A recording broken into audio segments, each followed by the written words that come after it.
Chapter 9 Blueland. Elmer and the dragon dozed on until late afternoon. They were both impatient to be off, but as Elmer said, we'd only spoil everything by getting there before it's dark enough. So they waited and rested and drank cool mountain water. The dragon munched ferns while Elmer ate his third chocolate bar. "I can't stand it any longer," said the dragon, jumping up and shaking out his wings. "All right," said Elmer, "let's go." He put on his knapsack and climbed onto the dragon's back. They walked to a clearing in the woods, and the dragon took off across awful desert. It was hot over the sands even in the late afternoon, and Elmer crouched over to hide from the burning winds. The dragon panted for air, but flew faster and faster, hardly daring to think of what might have happened since he left. He kept muttering, "If only the sandstorms would start up. Where are the sandstorms? That would make the men leave us alone." When they came to the dry, rocky slopes of Blueland, the sun was low on the horizon, and they knew it would soon be dark inside the circle of mountains.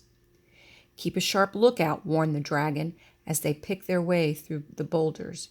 "They may have men most anywhere."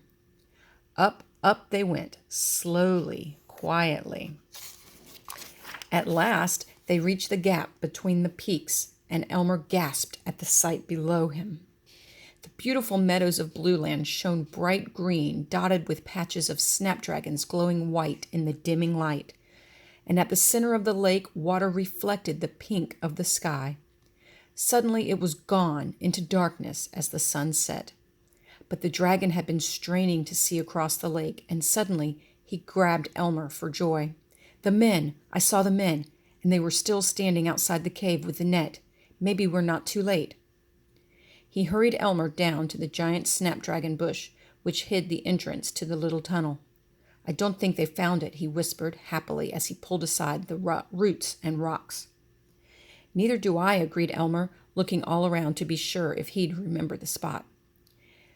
Then he took off his knapsack and unpacked one whistle, one horn, the flashlight, and the ball of string. "Lower your neck so I can measure the strings for your whistle and horn," he said, getting out his jackknife. "Why do I have to have them on strings?" asked the dragon. "I don't want you to drop them.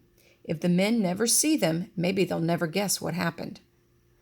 The dragon laughed and tried out the strings to make sure he could reach the horn and whistle easily. "They're fine," he said. "Now I'll wait here until you tell me it's time. Look, the men are building a campfire. They must be having supper."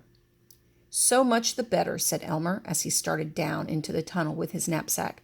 "But how will your family know I'm your friend?" "Tell them Boris sent you." "Boris? Is that your name?" "Yes," said Boris uncomfortably. "I was embarrassed to tell you before." "It's no worse than Elmer," said Elmer. "I suppose not, and it's certainly not so bad as some in my family. I might as well tell you the rest. My sisters are Ingeborg, Eustacia, Gertrude, Bertha, Mildred, and Hildegard. And my brothers are Emil, Horatio, Conrad, Jerome, Willem, Dagobert, and Egmont. Can you imagine? But hurry, I can't wait to hear what's been happening to them all."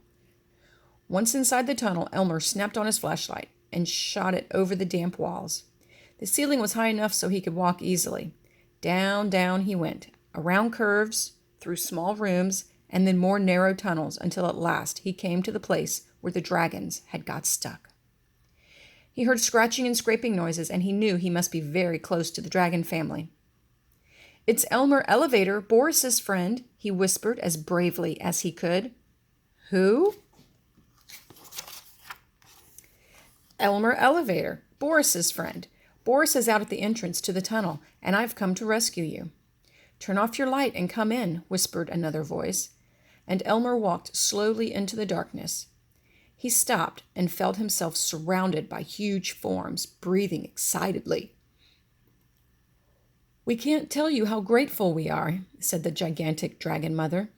"Never mind that," whispered the father. "What's your plan, and how can we help? We're almost starved to death." "Oh, I have some chocolate bars," said Elmer, generously giving away his last three. "Here, I'll open them up for you. and divide each one into 5 pieces. I'm afraid it's not much, but it ought to help a little." He held his flashlight inside the knapsack and divided up the chocolate as he explained his plan. They all chuckled, low dragon chuckles, and began to feel much better. Then Elmer made string necklaces for horns and whistles for all the dragons, and carefully tied them on. He wanted to take a really good look at the tremendous family, but they were near the entrance to the cave, and he had to keep the flashlight in the knapsack. As he took out his cap pistol, he asked, "Do you know how heavy the net is, and how it's fastened across the entrance?" "No," answered the dragon father. "Well, I'd better look," said Elmer. He quietly crept up toward the net, but the men were sitting close by, and he didn't dare get near enough to see it well. "We'll have to trust to luck," he told the dragons as he started back through the tunnel to Boris.